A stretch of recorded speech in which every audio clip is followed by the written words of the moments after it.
अस्सलाम वालेकुम हाज़रीन ऐं नाज़रीन। ड्रामा सीरियल दुलाब जी नेक्स्ट एपिसोड जी नई अपडेट तव्हां सां शेयर कंदासीं। अचण वारे एपिसोड में आख़िर छा थियण वारो आहे दोस्तों। पहिरियों त जेको आहे अली खान मुराद खे चवंदो आहे हलूं था शाहनवाज़ खान वटि। ओॾां जेको आहे उन खे चवंदासीं असांजी ॿांह वापसि कर। मुराद चवंदो जॾहिं रहज़न वारा शाहनवाज़ खान जे सभ खां वेझो वधीक हुआ, उन्हनि खे उन धोखो ॾेई छॾियो, असांजी छा इज़त कंदो। एॾे हलणु ग़लति आहे, छो त इहा ॻाल्हि पखिड़िजी वेंदी आहे त रहज़न वारनि खे शाहनवाज़ खान धोखो ॾिनो आहे। मुराद वारनि ताईं जिथे किथे ॻाल्हि पहुची वेंदी आहे।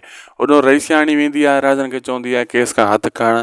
रहज़न अॻे तयारु हूंदो आहे, चवंदो ठीकु आहे मां केस खां हथु खणां थो। जॾहिं मंसूर खान ॿाहिरि ईंदो पोइ तव्हां मूंखे उन खां पत यानी कसम वठी ॾींदव, साख वठी ॾींदव। रईसियाणी चवंदी आहे ठीकु आहे। होॾां जेको शाहनवाज़ खान उन छोकिरी खे हथड़ो घुमाईंदो आहे त बाबा तूं छा सोचियो आहे। हू बि सियाणी आहे, हू चवंदी आहे पहिरियों जेको अली खान खां निकाह मुंहिंजो टुटे, उन खां पोइ मां इन बारे सोचींदुसि।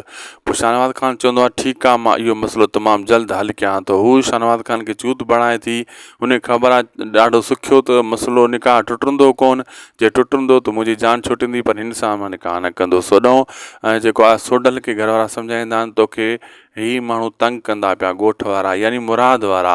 सोडल चवंदो जिथे तव्हां चई रहिया आहियो इहे हाणे मूंखे तंग न कंदा, छो सोडल खे असलियत जी ख़बर हूंदी आहे। होॾां जेको आहे कोर्ट ते हाज़िरी ते वेंदो आहे हैदर, ऐं जेको आहे केस जीअं ई ख़ारिज थींदो तीअं तमामु जल्द मंसूर खान ॿाहिरि अची वेंदो। पोइ दोस्तो शाहनवाज़ खान खे ॾींहं तारा ॾेखारिया वेंदा। शाहनवाज़ खान खे जॾहिं इहा ख़बर पवंदी परेशान थी वेंदो। उदासी टीवी खे सब्सक्राइब लाइक शेयर ज़रूरु कंदा।